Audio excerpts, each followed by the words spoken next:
किसी ने बड़े कमाल की बात कही है कि बहुत ढूंढा उन्हें पूजा श्लोक और स्तुति में, अंत में प्रभु मिले प्रेम सेवा स्नेह और सहानुभूति में। नमस्ते दोस्तों, मैं हूं आरजे कार्तिक। एक ऐसे राजा की कहानी जिसका कोई बेटा नहीं था, कोई पुत्र नहीं था। वो बहुत परेशान था। अंत में उसे किसी ने कहा कि आप तांत्रिकों के पास जाइए, उनके पास में उपाय होते हैं। तो तांत्रिकों के पास में गया राजा। उन्होंने कहा कि आपको एक छोटे बच्चे की बलि देनी होगी, उसके बाद आपको पुत्र प्राप्ति हो जाएगी। राजा को उपाय समझ में आ गया। पुराने जमाने की कहानी, उस जमाने में ये सब प्रथाएं चला करती थी। राजा ने पूरे राज्य में ढिंडोरा पिटवा दिया कि कोई भी एक छोटा बच्चा राजा को ला करके दे सकता है। जो भी ला करके देगा उसके परिवार को बदले में मनचाहा धन मिलेगा, बहुत सारा पैसा दिया जाएगा। उस राज्य में एक गरीब परिवार था, उनके बहुत सारे बच्चे थे। तो उन्होंने सोचा कि एक बच्चा है, निकम्मा है, नाकारा, कोई काम तो करता नहीं है, इसको दे देते हैं ले जा करके राजा को। हमारे किसी काम का नहीं है, बलि अगर इसकी चढ़ भी जाएगी, अगर ये मर भी गया तो हमें कोई फर्क नहीं पड़ेगा, बदले में बहुत सारा पैसा मिलेगा। ये सोच करके उस परिवार ने उस बच्चे को राजा को सौंप दिया।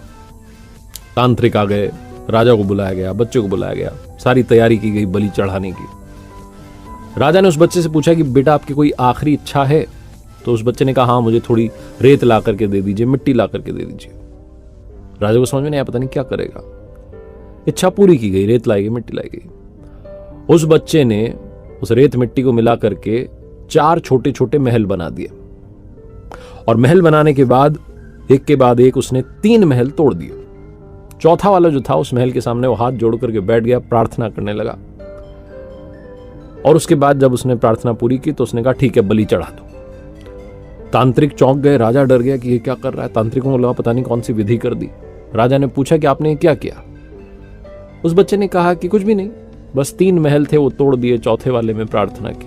राजा ने पूछा कि थोड़ा बताओ, समझ नहीं पाए। तो बच्चे ने कहा कि पहला महल जो बनाया मैंने अपने माता पिता का था। मेरे माता पिता की, मेरे मम्मी पापा की जिम्मेदारी थी कि वो मेरी रक्षा करते, लेकिन उन्होंने पैसे के लिए मुझे बेच दिया। दूसरा महल रिश्तेदारों का था, सगे संबंधियों का था।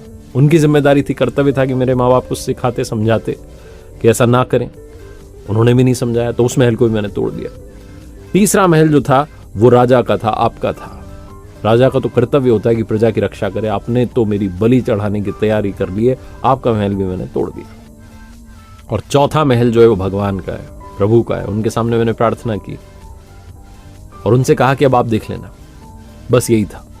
राजा ने जब ये जवाब सुना तो अंदर तक हिल गया, चौंक गया, डर गया। उसे लगा कि पता नहीं इस छोटे बच्चे की बलि देने के बाद भी मुझे पुत्र प्राप्ति होगी कि नहीं होगी। राजा जो था वो इतना घबरा गया कि उसके मन का विचार बदल गया। उसने सोचा कि पुत्र प्राप्ति होगी नहीं होगी ये तो भविष्य की बात है, क्यों ना इस समझदार बच्चे को ही गोद ले लेता हूं और अपना बेटा मान करके राजकुमार घोषित कर देता हूं। राजा ने बिल्कुल वही किया, उस बच्चे को गोद लिया और अगला राजकुमार घोषित कर दिया। छोटी सी कहानी, लेकिन सार यह है कि जीवन में जब सब तरफ से रास्ते बंद हो जाते हैं, दरवाजे बंद हो जाते हैं, एक दरवाजा हमेशा खुला होता है, वो है प्रभु का। वो कभी भी किसी का भी अहित नहीं सोचते हैं। बस उन पर विश्वास रखना शुरू कीजिए, स्नेह के साथ, उनकी श्रद्धा के साथ आराधना करना शुरू कीजिए और आपस में प्यार बांटते चलिए, सहानुभूति बनाए रखिए। एक बार फिर से वही बात जो अक्सर आपसे कहता हूं, ऊपर वाले के आशीर्वाद, अपनी मेहनत और अपनों के प्यार के साथ कर दिखाओ कुछ ऐसा कि दुनिया करना चाहे।